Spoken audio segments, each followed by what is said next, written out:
Hi, this is weird. I'm currently home alone and I didn't feel like going to my room to record. And if you hear background noise, it is my cat. Anyway, so Tuesday, we had no Daredevil. I'm gonna make a video on that. Meant to do it last week, but I ended up getting sick. So that was fun. But this week on Tuesday, we had Punisher One Last Kill. I'm gonna go into my thoughts, my opinions on it. I haven't watched any Punisher, any episodes of Punisher. I think there's 26 episodes of Punisher. I was going to, but I didn't have enough time before Born Again Season 2 did come out. So, sorry, technical issues. Well, not really technical. I paused it, but I didn't mean to sort of end the recording there. Anyway, so I haven't watched any Punisher. I didn't have to have time between Born Again Season 2 and then this, and I thought that Punisher was going to be in Season 2 because they were filming at the same time. That didn't happen. But One Last Kill does take place during Season 2. Anyway, I thought action 44 minutes, that was not 44 minutes, that was a full-on movie. I mean, that action was so insane. Just the multiple crazy kills. Like, he pulled a bullseye and he killed someone with a pen. I thought only Bullseye could do that. That literally was the whole highlight of my night right there. So that was amazing. And I'm trying to think of the other kills because it was just so good. He kept throwing people off the building for no reason. And he wasn't wasting any bullets. He was just like, it was like 3 for each guy, and like that whole fight sequence, that was the peak of the night, right? I flipping love that. That was so good. Yeah. You know, they put a warning about the content of me in this, like right before it started. It had like you know when it has like the epilepsy stuff at the beginning, it was like that but for like gore, and I was like,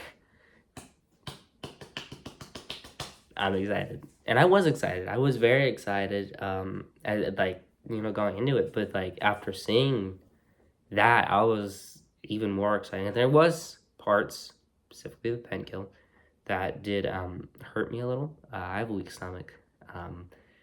So that yeah, anything with neck, anything that happened with a neck, that pretty much hurt me. The fight was good. But there's one massive problem I had. I think everyone else has it. That fight went on for about 20 minutes. That is half of the runtime for the special. The special was 44 minutes, disincluding the credits. And there's no post-credit scene, unfortunately. So that means that there was a whole 20 minutes of story. And not gonna lie, I was kind of choked a little bit. The story did get choked out a little bit. It did. I do like the fact... the story is great, right? As a quick story. But it's just like, I stopped watching with the like emptiness in me. Like, I need more. That wasn't enough. The new cheese, they were flipping insane. Again, I haven't watched any Punishers. Like, there was references them in the old show, then I don't know. But like Manucci, I would have loved to see her like lose all of her limbs in this, but she was still pretty cool. The actress did an amazing job. I hope she comes back again, possibly for a new show, and then she can lose her limbs. I would just love to see that happen. I love her whole plot of this her whole revenge is, again, I don't know, you know, if they did this or not, but apparently the new cheese killed Frank's family, and so he went after each and every single one of them. One of them was a cop and was corrupt. Um, I won't go into detail, but like, this is one of the parts that hurt me. Frank, and I'm gonna try not to like say anything. I'm just gonna like motion with my hands because YouTube is YouTube. But like Frank went behind, went, and like, dude, that hurt me because I have a problem with necks. But also to see whatever it was that they used for the fake stuff when it shot out into the woman and like you could see like hit the back of her. No, I couldn't. That was that was the roughest kill. The husband kill, that was pretty funny. The fact that he just kind of walked to the pool and just got bang. That was sick. The other brother, not the cop or the youngest, his death was probably probably the second saddest. I don't think the other two. I don't think the husband or the oldest brother. I think it's the oldest. I think it went from like husband, oldest, middle, youngest. But the oldest son, or the middle son, his death was sad because he had his child there. His child had to watch that, and it was just like I was very sad. The youngest was the most sad because like he didn't even care for his life. He was caring for his mom's life, and he was like, "It's okay, it's okay, it's gonna be okay." And then like his last words were, "I love you," before Frank did an overkill and just bang right on the head. Oh my lord, that was like one of the top 3 kills right there. That was insane. But I love how how the retelling the story, because like I almost thought as she started to talk about her her family getting murdered, I thought that she was gonna be like talking and then it wouldn't cut to anything, and it would just be her talking because they're low runtime, so I thought nothing of it. But no, they went in depth. They showed it, and it was short, but it was needed. It wasn't. It didn't feel short. The kills. So that was absolutely lovely. And I love how the last kill, it was like 6:47 when it happened, and that's her whole time. That's her revenge. And obviously 6:47 was when all of the gangs and the Mirandos just came and they tried to kill Frank. Didn't succeed.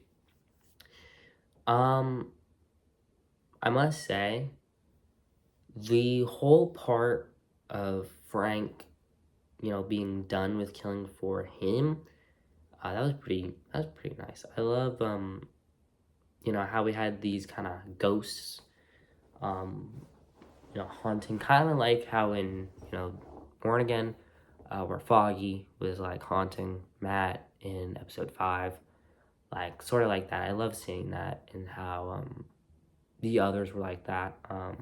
That was amazing.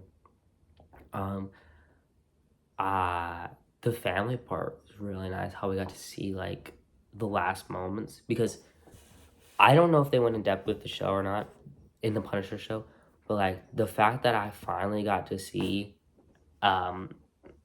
his daughter finally get to like to ask him if he could read her the bedtime story, that was amazing. And then like you could see they were happy, and just all of a sudden it changed. Like the daughter was asking, then she sat, she laid back down, she just grabbed her chest, and it was all, and then like the son was like, "Dad, you didn't see," and then he like turned his head and like full on dripping. And then the wife, how she just kept calling him a failure. Oh, that was peak. Also, I do love the fact that it was John Berthenol. I always say his name a little wrong. I don't know if I add an extra letter or not. It's the Southern. But I did love how his daughter was Frank's daughter. That, I don't know why, but like I just love when a actor slash actress has their child. It just always makes it feel more real, and it kind of immerses you more. And that's what that did with me, especially after I found out, which was after, which I wish I would have known beforehand that it was her. That would have been really nice to know. I think that would have kind of made me a little more like, oh wow, this is amazing. But yeah, we did get a good. We did get a new no no no. That was nice. That was nice. That was really nice. That was actually pretty funny. Yeah, we have that at the beginning. We have that new meme where it's Frank go. That's amazing. Um, there was a surprise cameo, which is why I think that they were filmed at the same time. I don't know if necessarily they were on like same sets or anything, or if it was just the time. I don't know where. I would assume it was also filmed in New York, just like Born Again. I don't know, but we saw Karen, and we sort of saw Frank kind of sees Karen as like a wife almost. How she was wearing his wife's shirt, or maybe that was Frank's shirt. I don't know. It was someone's shirt she was wearing. Okay, and we kind of seen how she kind of like mocked him, and then like at the end she was like, because Frank had said like, "Are you actually here, Karen?" Because he's been hallucinating and seeing these ghosts or whatever. And she was like, "Yeah, I'm here, Frank." And then she was like, "What time is it?" And then bang, that's when all the action started. One last thing I'll cover, because it really is the last thing to cover, is the father and the mother, or the father. I don't know if it was the mother or not. Father and the daughter. I don't know if it was the mother. They were funny. Okay, the father. Like, when everything happened, and there's actually one more. When everything happened and Frank came out to the donut shop or the coffee shop, whatever it is. Like, when the father was fighting them off, just the way he was saying the F word, it was so funny, and I bursted out laughing. I don't know why, but it was so hilarious the way he was saying it, and I absolutely loved that was peak. But I love how he sort of, protected that family, and then the daughter, she came and was like giving him that rose, and it was like you could see the the humanity, because throughout it, when things were going on in the background, he just kind of like zoned it out, like it was nothing, like it was everyday thing, and just like you could see like I don't really want to do this anymore. And so that was nice. And then I would assume she's going to be the reason why Frank protects Teddy Singh's character in B&D, Jean Grey. Lord willing, I'm praying it's Jean, because I want to see some X-Men sort of be built out, kind of like how the Avengers were built out throughout the MCU, or basically just new characters. But he took it back to his daughter's grave, and he put it there, and then he said his one batch, two batch, penny and dime, and then he kept going. Actually, there's two more things I want to cover. I completely forgot about this. Then we get to the end of the special, and we see this guy, right? Okay, this guy has been the most justified death in the entire history of the world. Okay, this weirdo in his 20s comes up to a guy. Okay, this was the beginning of the special. Okay, comes up to this old man, this veteran. Okay, he's homeless. Takes his dog, walks, and then tosses it into a truck, and laughs as the veteran is left crying, and he steals his hat. That made me so mad, and I hoped he would die in the whole fight, but he didn't. And then we get to the end, and then it's like he goes up to an old couple, and he tries to hit him, and then Frank stops him, and then the old man's there, and he's like, "He stole my hat." And then Frank gives his hat back, and he starts running, and the veteran's like, "That's not the only thing he stole. He killed my dog." I think he said that also when he said he stole my hat, but he said it again. But when he basically told Frank to get him, he said, "That's not the only thing he stole." And Frank pulls a bullseye reaches back, grabs his axe, tosses it, hits him in the back. He falls to the ground, and he falls to the ground, and then Frank goes up, pulls one out, looks down, looks back at the veteran, and the veteran gives him a nod, and then bang, and then we got the ending title. That was an amazing ending. I excuse me, like everything's like the end sickness, you know, like that aftermath when you're all stepped up and stuff. Yeah, sorry, that's that. So yeah, but now for my final thing I want to mention before I tell you my rating and my final thoughts. There was two moments in this special that was like weird. The first one was the one that everybody knows, which is when we saw that like close up shot. There was like a slow mo close up where he was supposed to fall, and then like he was supposed to break the vent, and then you were supposed to zoom in at the same time, but it was also slow mo. I don't know I think it was one of the directors said that it was like not VFX and it was like his stunt double, but they had just changed his face. I don't know what happened, but it kind of looked uncanny. The way it was, I don't know if it was just a specific shot and a specific camera that it just looked weird.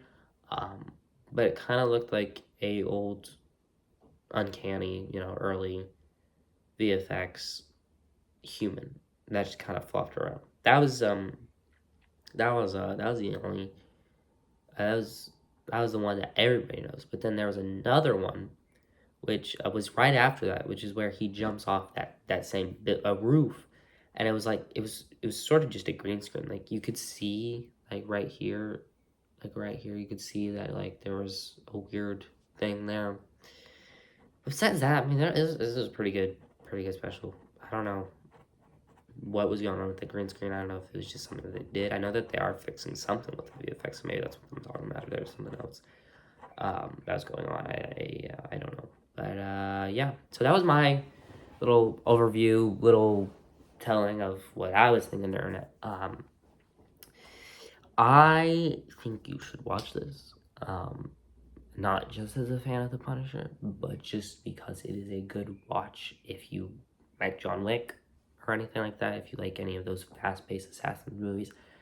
This is what that was. And I will probably watch it again within a year.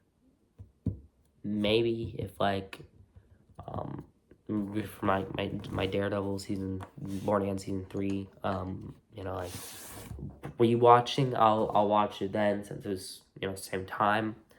But yeah, I mean 2026 has been like a hit for Marvel, right? Like with Wonder Man, that was peak for that 6th episode. Then it's getting a season 2, which is crazy because this wasn't even supposed to come out. It's supposed to be a tax write-off. They're supposed to can it, delete it, and then Daredevil Born Again season 2, which was a peak, and then this special, and then B&D will be insane. The only thing that may hold back 2026 from being one of the best years of Marvel will be Vision Quest, which comes out in like October. They announced that. But then you got Doomsday, and so yeah. Anyway, that's it for today, and yes, I am back. So sorry for my alias. Things happen in life. All right, peace, bye, love, each and every one of you. I'll see you on the next one. I hope you like the new mic. I had to get a new one. My headphones broke. Bye.